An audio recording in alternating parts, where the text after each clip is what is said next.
Connor had a way of holding a room without seeming to ask permission. By the time Thanksgiving dinner started, he'd already told 3 stories, opened 2 bottles of wine, and somehow turned helping our mother carve the turkey into a performance. Everyone leaned toward him when he spoke.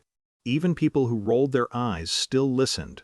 Ethan sat near the end of the table beside the china cabinet where the light from the kitchen barely reached. Earlier that afternoon, he'd fixed the dining chair their uncle nearly fell through last Christmas. He'd run back out for ice after nobody remembered it. He'd spent 20 minutes helping their father reset the Wi-Fi because the football stream kept freezing. Nobody noticed those things because Ethan always handled them before they became problems. Connor noticed everything. He just valued different things. The toast started warm. "To Mom," Connor said, raising his glass, "for somehow keeping this family functional." Everyone laughed softly and lifted their drinks. "To Dad finally retiring before he dies at his desk." Another laugh. "To Lisa and the new baby." To Uncle Rob surviving another year on cholesterol medication. The rhythm relaxed the room. Ethan even smiled once. Then Connor looked down the table. "And to Ethan," he said. Something in his tone shifted, not sharp enough to stop immediately, but enough to make their mother glance up. Connor smiled wider. "Every family needs one person to show the rest of us what not to do." A few people laughed automatically. Connor kept going. "I mean, come on. Failed startup, no wife, no kids. You still drive that ancient Subaru?" He pointed his wine glass toward Ethan. "You're basically the family disappointment, man." Silence arrived slowly. Not dramatic, just heavy. Their aunt lowered her fork. Ethan's father stared into his plate. Their mother said Connor's name quietly, the way someone speaks when they want tension to disappear without confronting it.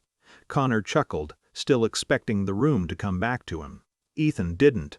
He lifted his glass slightly, nodded once like Connor had made a harmless observation about the weather, and took a drink. That was all. No argument. No wounded speech. No storming out. But after that every sound at the table felt too loud. Connor tried recovering the mood. Started another story. Nobody followed him the same way. An hour later, Ethan helped stack dishes, kissed their mother on the cheek, and left before dessert. Their mother texted him that night. "You okay?" He answered near midnight. "Just tired." Which was true, though not in the way she meant. Ethan had spent most of his life being the reliable brother. Connor burned bright. Ethan stabilized the damage afterward. When Connor maxed out credit cards in college, Ethan helped their parents untangle it. When Connor bounced between business ideas, Ethan reviewed contracts for him without billing $1. Their father used to call Ethan steady. It sounded kind when he was younger. By 40 it felt like another word for invisible. 3 days after Thanksgiving, Ethan sat alone in his office long after sunset. Outside the glass walls, most of the building had emptied. Downtown traffic smeared red across the wet streets below. On his monitor sat a compliance report connected to a hospitality investment group under regulatory review. Connor's name wasn't officially attached anywhere important, but the people around him were. Ethan had known pieces of it for months. Misrepresented investor disclosures, missing documentation, money routed through shell entities that would attract attention. The second auditors looked closely. He'd stayed away from it because family complicated judgment. Then Thanksgiving happened. Not because the insult hurt. Not entirely. What unsettled Ethan was realizing Connor genuinely believed there would never be consequences for anything he said or did. So Ethan drafted one email. Not emotional. Not threatening. Professional. He sent it to Connor privately. The subject line read, "You need independent counsel." The body was worse because of how restrained it was. He outlined the exposure plainly, mentioned the incoming inquiry, explained which partners were already distancing themselves. Near the end, he wrote, "You should hear this from someone trying to protect you before you hear it from someone who isn't." Then he shut his laptop and went home. Their mother called 3 nights later. It was nearly midnight. Connor had phoned her crying. Not loudly, not theatrically. Frightened, Ethan sat on the edge of his bed while she spoke in fragments about lawyers, investors, possible investigations. She finally asked the question carefully. "Did you report him?" "No." "Then how do you know all this?" I work in compliance, Mom. Silence. Then, softer, you could have warned him earlier. Ethan looked toward the dark window above his dresser.